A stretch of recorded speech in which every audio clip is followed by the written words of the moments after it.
Hydrogen নিষিদ্ধ, এটা একদম সম্পূর্ণ নিষিদ্ধ। এটা আমরা আমাদের ভুল হয়ে গেছে, আমরা জীবনে এটা করবো না। আপনারা ব্যবহার করেন বা ভাবে আপনার এখানে পাওয়া যায়, সেক্ষেত্রে এটা বিনা প্রশ্নে আমরা বন্ধ করে দিই।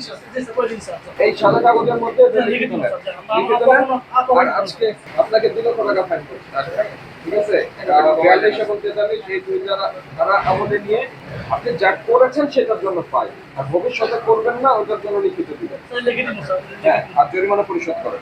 না, আমরা আর কখনো এই কেমিক্যাল আমরা কখনো আর করবো না। আর আমাদের যে কেমিক্যালটা আছে এটা বিএসটি করা আছে না, এই জন্য আমরা ওটা ব্যবহার করছি। আর যে হাইড্রোজেন নিষিদ্ধ, এটা একদম সম্পূর্ণ নিষিদ্ধ। এটা আমরা আমাদের ভুল হয়ে গেছে, আমরা জীবনে এটা করবো না।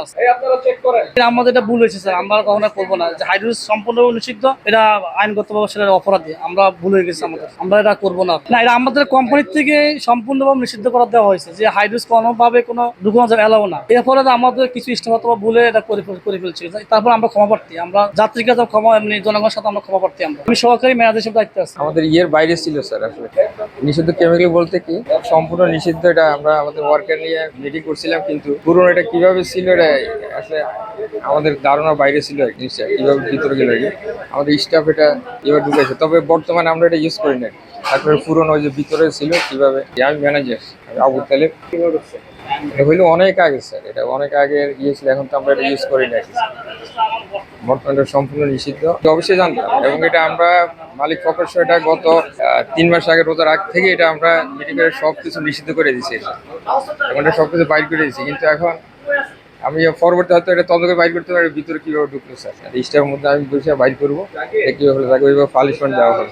আমাদের ভোক্তা অধিকার অধিদপ্তরের যে নিয়মিত মনিটরিং কার্যক্রম, সেটার অংশ হিসাবে আমরা এখানে এসেছি। তো এই মিষ্টির ফ্যাক্টরি যেটা বিসমিল্লাহ মিষ্টান্ন ভান্ডার, তো এটার হলো এদের শোরুম রয়েছে 4টা, আর এটা হচ্ছে ফ্যাক্টরি। তো ফ্যাক্টরিতে আমরা যেটা পেলাম সেটা হচ্ছে যে মিষ্টি সাদা করতে তারা হাইড্রোজ ব্যবহার করছিল। তো এই হাইড্রোজ ব্যবহার করছে এবং কিছু অস্বাস্থ্যকর পরিবেশে খাদ্যদ্রব্য উৎপাদনের প্রমাণ পেলাম আমরা। তো এই মিষ্টির সাদা করার জন্য যে হাইড্রোজ ব্যবহার করছিল, এটি কোনোভাবেই ফুড ইনগ্রেডিয়েন্ট নয়। তো খাবারে এটা ব্যবহারের কোনো ধরনের কোনো উপযোগিতা নাই। এ কারণে আমরা আজকে তাকে 2 লক্ষ টাকা ফাইন করছি, পাশাপাশি যে মিষ্টিগুলি রয়েছে সেগুলি আমরা ডেস্ট্রয় করে দিব।